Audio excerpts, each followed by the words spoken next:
Il s'agit de M. Lang, qui est le vice-président associé recherche et développement chez Sanofi Pasteur. Et il va particulièrement nous parler des derniers développements du vaccin chez Sanofi à protéines recombinantes et par la même occasion nous expliquer ce que sont ces vaccins à protéines recombinantes. Monsieur Lang, si vous m'entendez, à vous la parole.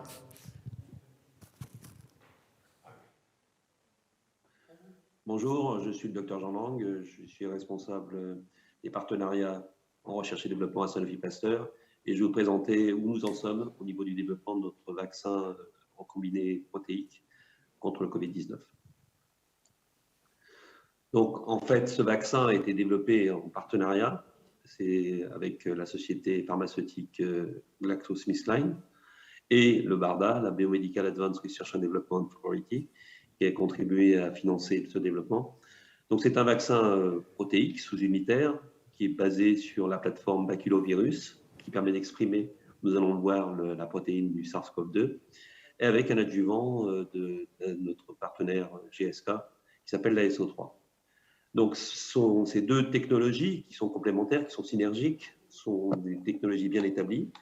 Elles ont été développées et licenciées pour la grippe en ce qui concerne la plateforme sous-unitaire protéique depuis 2013 aux USA et depuis la fin 2020 en Europe. Il va être déployé en Europe donc dans les années 2021, 2022 et 2023. Donc l'avantage, c'est que c'est évidemment une stabilisation qui est compatible avec la chaîne du foie habituelle au réfrigérateur et donc qui va simplifier la distribution du vaccin. Voyons maintenant de façon simplifiée quelles sont les étapes de la production, puisque c'est une technologie issue de biologie moléculaire, donc évidemment qui cible la protéine d'intérêt, qui est la protéine spike du virus SARS-CoV-2, le coronavirus. Donc avec une plateforme qui utilise le baculovirus, qui est un virus d'insectes, il va infecter des cellules propriétaires, des cellules d'insectes, dans bioréacteurs industriels. Donc pendant 2 à 3 jours, ces cellules vont permettre d'exprimer la protéine d'intérêt qui va être clonée dans le vecteur baculovirus, qui est en l'occurrence la protéine spike, qui va être récupérée, qui va être purifiée et qui va être formulée pour donner le vaccin SARS-CoV-2. Donc l'avantage de cette technologie qui est parfaitement maîtrisée par Sanofi Pasteur, est développée initialement pour Protein Science. C'est une technologie à base de recombinants, pas de pathogènes qui sont contaminants. Une spécificité de séquence, puisque on utilise des outils de la biologie moléculaire, un produit design qui est flexible, puisqu'on l'a développé pour les megatunines grippe, et là on l'a adapté pour la protéine SARS-CoV-2. La tolérance est prouvée par l'utilisation à grande échelle et le fait que ce baculovirus a un range extrêmement étroit en termes d'affection, et en particulier n'infecte pas les cellules de mammifères. La production est maintenant bien connue à Sanofi Pasteur, donc avec la culture en suspension virale, en suspension cellulaire, pardon, puisque c'est une technologie d'infection cellulaire qui exprime donc la protéine d'intérêt. Il n'y a pas de demande spécifique.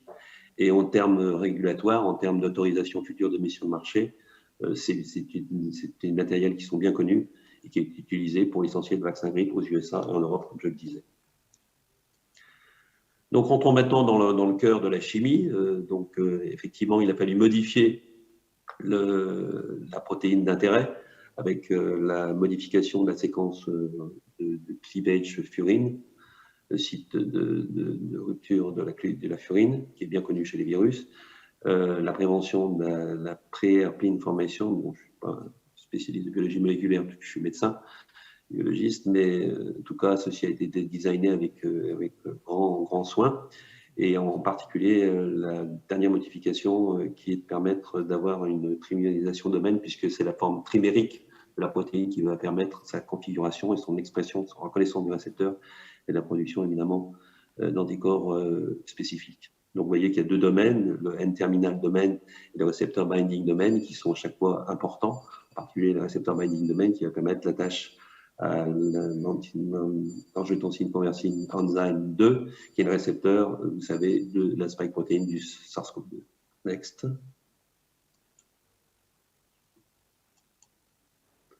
Alors, les vaccins protéiques utilisés de façon isolée en vaccinologie sont peu immunogènes, et donc il faut généralement les aider par un adjuvant, sauf dans le cas d'une immunisation préalable, si c'est de la grippe, puisque nous avons tous eu un priming du fait de notre exposition aux exantigènes et des virus grippe.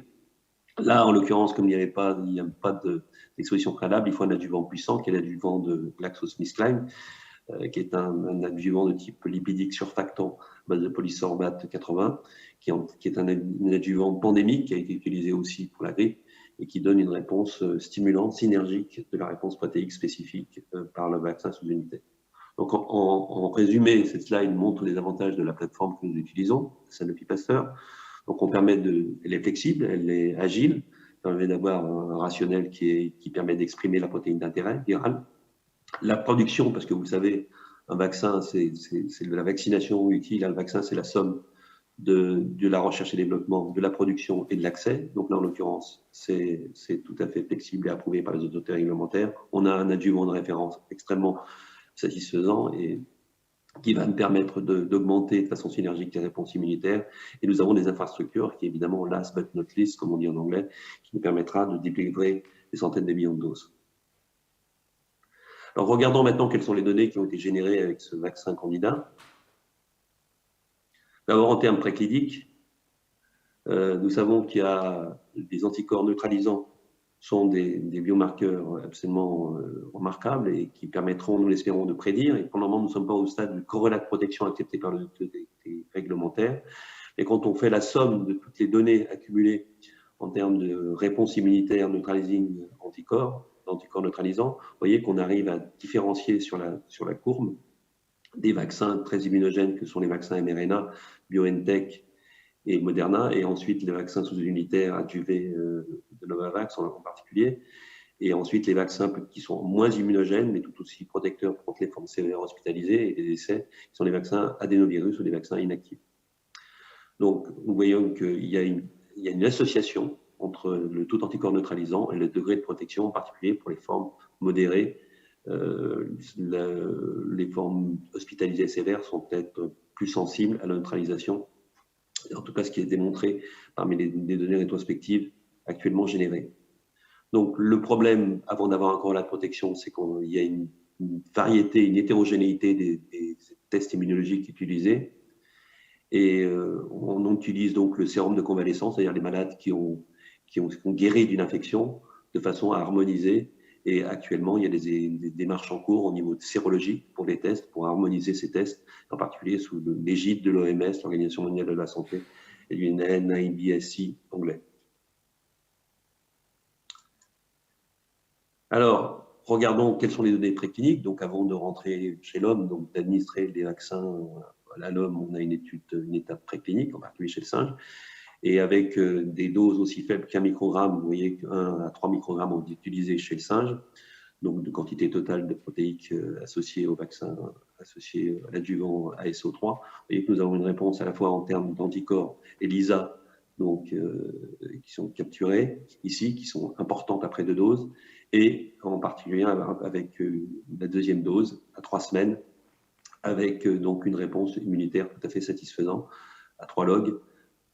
Qui ne sont pas tellement dépendants de la dose, 1 ou 3 microgrammes dans cette étude préclinique chez le singe. Donc la conclusion de l'ensemble de ces études, évidemment, je vais présenter un exemple, mais il y a beaucoup de résultats qui sont générés. Nous avons des anticorps qui sont capturants, qui sont neutralisants. Nous avons une augmentation des fonctions FC et nous avons donc une neutralisation, donc des anticorps fonctionnels qui sont générés, pas seulement mesurés par ELISA. Donc c'est tout à fait encourageant. Deuxième question qu'on doit se poser, vous le savez peut-être, il y a eu l'hypothèse que ces coronavirus pouvaient être facilitants et donc entraîner une deuxième infection, donc faciliter l'infection. Il est important d'avoir une réponse TH1, TH2 qui soit équilibrée. Et c'est ce que nous montrons ici chez le singe. Après 2 semaines après le booster, donc une dose de rappel, vous voyez qu'on a une réponse TH1, TH2 qui est équilibrée. Et la réponse TH1 est comprise principalement d'interleukine 2, pas seulement d'interféron gamma qui peut avoir un effet délétère au niveau des réactions systémiques. Donc, ce qui explique d'ailleurs le bon profil de tolérance que nous avons trouvé chez ce vaccin dans les études initiales. Donc, en conclusion de ces études précliniques sur ce vaccin protéique sous-unitaire adjuvanté, Nous avons une bonne tolérance d'après les marqueurs immunologiques, bien, mais n'est pas prédictible. Les modèles translationnels de safety ne sont pas aussi bons et c'est pour ça qu'il faut aller chez l'homme. Les anticorps neutralisants, la sélection de doses qui était entre 1 et 3 microgrammes qui a été testée, un effet adjuvant, une réponse cellulaire TH1, TH2 qui n'est pas biaisée en faveur d'une réponse TH2, c'est-à-dire purement humorale, mais une réponse mixte avec une réponse cellulaire, une protection, puisque nous avons fait des essais de protection chez le singe, et une protection contre la diffusion pulmonaire, et une réponse qui est assez durable chez le singe en particulier. Alors, nous avons, à la suite de ces études chez le singe, nous sommes passés chez l'homme. Donc, nous avons étudié l'effet dose avec 2 doses à 3 semaines d'intervalle. Il semble qu'une seule dose n'est pas suffisamment nécessaire. Il faut absolument 2 doses pour ce vaccin protéique adjuvé. Nous avons utilisé 2 doses de 1 et de 3 microgrammes chez l'homme et il semble qu'effectivement la dose de 3 microgrammes donne une réponse suffisante, en particulier chez les sujets âgés. Nous avons aussi démontré que l'adjuvant ASO3, nous l'avons testé contre un autre adjuvant dont nous disposions, qui s'appelle l'AFO3. Il semble que l'ASO3 donne les meilleures réponses anticorps. Donc, nous avons sélectionné cet adjuvant de notre partenaire GlaxoSmithKline. Et en termes d'effet d'âge, les anticorps sont moins bons chez les sujets âgés par rapport aux sujets jeunes. Donc, ce qui demande sans doute un affinement de la réponse immunitaire avec la dose. En termes maintenant de réponse cellulaire, donc là encore, on retrouve les données qui ont été suggérées par le singe. Il n'y a pas de TH2, de biais TH2, c'est-à-dire en défaveur de la réponse cellulaire. Donc on a un mix, on a une réponse équilibrée TH1, TH2 qui est montrée, je ne décrirai pas les slides, qui ont été publiés dans la littérature, mais qui montrent qu'on est rassuré sur le fait qu'on a un profil TH1, TH2, donc une balance entre anticorps neutralisants et réponse cellulaire équilibrée avec ce vaccin. Entrons maintenant sur les données ultérieures de développement plus tardif, donc les résultats de phase 2 et les résultats de phase 3. Donc, les résultats de phase 2 qui sont en cours de publication, donc au moment où je fais cette conférence, nous n'avons pas encore publié, mais je pense qu'au moment où la conférence aura lieu, ces résultats seront publiés. Donc, c'est une étude, la première étude de phase 2 était sur plus de 400 volontaires avec plusieurs groupes. Ici, nous avons 722 adultes de plus de 18 ans, 20 sites aux USA et au Honduras. Donc, en termes de tolérance, on retrouve évidemment ce à quoi on s'attendait, c'était un profil de tolérance très satisfaisant. Il n'y a pas de risque démontré avec ce type de vaccin, qui est une bonne tolérance. Là encore, évidemment, avec le préalable de la vaccination grippe sur les millions de doses qui ont été administrées avec ce vaccin aux USA et bientôt en Europe. L'immunogénicité est très bonne, avec une dose optimisée donc, qui était de 5 à 10 microgrammes, voire 15 microgrammes. Avec une réponse anticorps neutralisant qui est fonctionnelle, qui est très élevée, et en particulier aussi chez les sujets préalablement infectés, on découvre qu'on a une réponse anamnestique, donc à l'infection naturelle, puisque donc, ces volontaires certains étaient primés par l'infection, des infections inapparentes, une réponse très très élevée qui nous laisse suggérer qu'on a là une réponse anamnestique tout à fait bonne, en particulier chez les sujets qui ont une infection naturelle. Donc, nous avons décidé, sur la base de ces résultats qui vont être publiés bientôt dans la littérature, peer reviewed, de choisir la dose de 10 microgrammes en phase 3 en termes de 2 doses de ce qu'on appelle le primary efficacy endpoint. Alors, à la suite de cela, donc, compte tenu des réponses anamnestiques satisfaisantes, nous avons fait une extension de cette phase 2 avec plusieurs questions, avec un design assez complexe, mais qui répond à l'ensemble qui balaye les questions du domaine pour l'utilisation de ce vaccin comme booster. Donc, diviser d'une part la réponse, quantifier la réponse anamnestique booster par rapport à la réponse priming. Donc, en fait, on va tester chez les sujets naïfs l'effet de 2 doses, donc vous l'avez dit, c'est 10 microgrammes. Au booster, 5 microgrammes. Donc, on va avoir comparé un booster à 5 microgrammes avec une réponse primaire à 10 microgrammes. Ensuite, nous avons utilisé une formulation qui comprend 2 souches, la souche alpha, la souche D614G, et la souche bêta, la souche B1 351, donc la souche originellement sud-africaine, pour comparer les effets des variants sur le booster. Donc, vous voyez que nous avons un bras monovalent, un bras bivalent et un bras monovalent avec la souche bêta. Nous avons aussi comparé l'aspect booster, donc anamnestique, la réponse à une dose booster au cours chez des sujets évidemment primés, c'est-à-dire qui ont reçu 2 doses de vaccin, quelle que soit d'ailleurs la plateforme, et on va stratifier les résultats en fonction de la plateforme, que ce soit mRNA, que ce soit adénovirus, c'est-à-dire Johnson & Johnson et AstraZeneca, et que ce soit aussi un vaccin subunitaire si vous avez reçu le vaccin Novavax. Et donc, vous voyez ici les différents groupes qui ont été utilisés avec une absence monovalente, avec ou pas l'adjuvant, parce que la réponse booster, peut-être que l'adjuvant a un effet moins net mais moins utile, donc on veut caractériser cela. Et pour finir, donc l'évolution en priming, la caractérisation de la réponse en priming entre les différents variants, c'est-à-dire le variant alpha D614, le variant bêta, c'est-à-dire B1351, et sous la formulation bivalente qui permettrait d'avoir un vaccin déjà multivalent qui serait le marqueur des mutations caractéristiques de ces 2 souches alpha et bêta. Alors, nous sommes aussi embarqués dans la phase 3, ça a été annoncé depuis mai 2021 de cette année. Donc, c'est une étude évidemment extrêmement ambitieuse puisque le taux de vaccination de couverture augmente et c'est une bonne nouvelle, mais pour faire, nous devons chercher des sujets naïfs, donc on est obligé d'aller dans les pays pour lesquels la couverture n'est pas aussi élevée qu'en Europe ou aux USA. Donc, mais bien sûr, nous avons des sites aux USA, en Asie, en Afrique, en Amérique latine. Vous voyez qu'il y a deux phases caractéristiques, une phase 1 avec 16 000 volontaires, une phase 2 avec pratiquement plus de 20 000 volontaires. Donc, cette phase 1, la phase 1, nous administrons le vaccin monovalent, donc le vaccin prototype alpha 10 microgrammes, suivant les résultats de la phase 2, plus l'adjuvant. En phase 2, nous administrons un vaccin bivalent, donc qui comprend à la fois les souches alpha, D614, et la souche bêta, B1351, la souche prototype associée à l'adjuvant. Évidemment, contre placebo, le critère d'efficacité primaire est évidemment les infections virologiques confirmées par SARS-CoV-2. Et nous avons aussi des facteurs de stratification chez les sujets moins de 60 ans et le statut sérologique, puisque certains sujets vont avoir une réponse, une exposition inapparente, donc même si évidemment nous excluons des sujets qui ont déjà une infection déclarée, on ne peut pas exclure qu'il y a une infection inapparente. Nous allons donc étudier cette réponse qui sera plus booster dans ce cadre de ce vaccin chez cette sous-population. En conclusion, donc Sanofi Pasteur, notre groupe, est vraiment engagé à développer un vaccin bien toléré, ce qui est le cas, et nous sommes assurés par les résultats que nous avons générés jusqu'alors, que ce soit la phase 1 ou la phase 2, évidemment un vaccin efficace. Donc nous allons donc prouver, engagés à prouver cette efficacité à travers la grande étude de phase 3 que je vous ai présentée. C'est plus compliqué de réaliser, bien sûr, en 2021 qu'il n'avait été en 2020, compte tenu de la couverture vaccinale qui heureusement progresse. Nous avons un potentiel de vaccin protéique sous-unitaire adjuvé qui entraîne une immunisation active avec des taux tout à fait satisfaisants qui sont associés à la protection contre la maladie Covid-19. Une efficacité qui va être testée dans l'étude de phase 3 avec évidemment la confirmation dans le design le plus robuste qui est une étude randomisée en double aveugle.